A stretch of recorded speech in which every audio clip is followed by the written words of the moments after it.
In the late 1700s, in rural France, a child was born who would never know what it meant to feel full. His name was Tarrare, and witnesses swore he could eat anything: bread, fruit, stones, even living animals. But the strangest part, he never seemed to gain weight. Was this a disease, a curse, or something darker? Before we uncover the truth, subscribe to Dark History Fear, because the story you're about to hear may be the most disturbing medical mystery in history. And tell us in the comments, what city or country are you watching from? As a boy, Tarrare's appetite was already frightening. His parents couldn't afford to feed him because no matter how much he ate, he begged for more.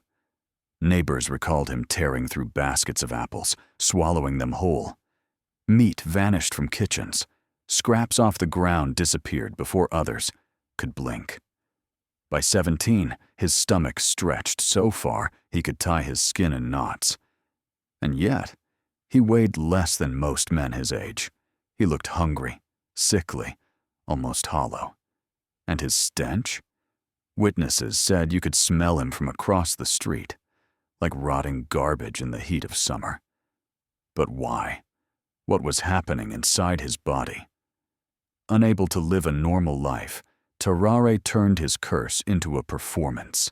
Crowds in Paris gathered to watch the man who could eat anything. They gasped as he swallowed baskets of fruit, corks, stones, even a live cat. Imagine standing there, watching a thin, desperate-looking man force down a struggling animal, then hours later cough up its bones, picked clean. Was this entertainment, or was it horror? But then, war. France was locked in bloody battles against Prussia, and Tarrare's curse caught the attention of the French military. If he could swallow sealed packages and deliver them undetected, maybe he could become a living, breathing SPY. At first, the experiment worked. He swallowed secret messages inside wooden boxes, and hours later, passed them, intact. The generals were astonished. Was this man a weapon of war, or a disaster waiting to happen? Tarrare was sent behind enemy lines, but almost immediately something went wrong. He was captured, beaten, and nearly executed. In desperation, he confessed everything. The horrified Prussians spared him, not out of mercy, but out of disgust. The plan had failed. But his hunger, his terrible, endless hunger, only grew worse. Back at a military hospital, doctors tried to understand him, and what they wrote in their journals still chills us today. Tarrare snuck into storage rooms to eat meals meant for dozens of soldiers.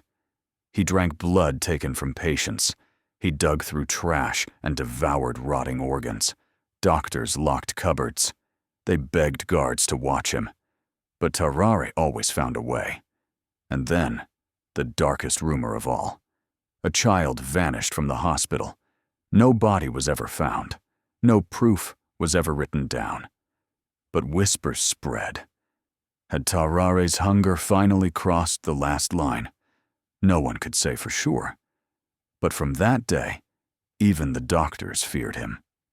Years later, sick and begging for help, Tarrare's body began to collapse under the weight of his own appetite.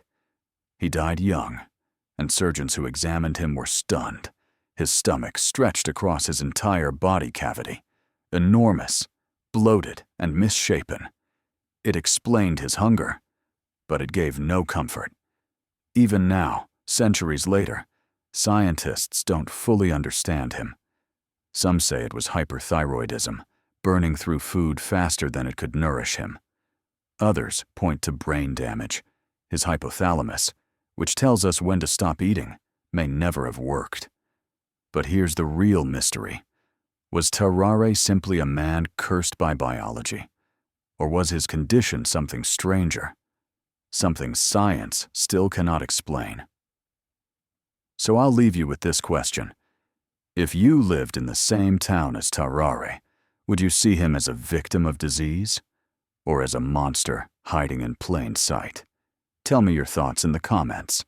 And if you want more chilling true stories like this, subscribe to Echoes of the Past and hit the bell. The next mystery might keep you up tonight.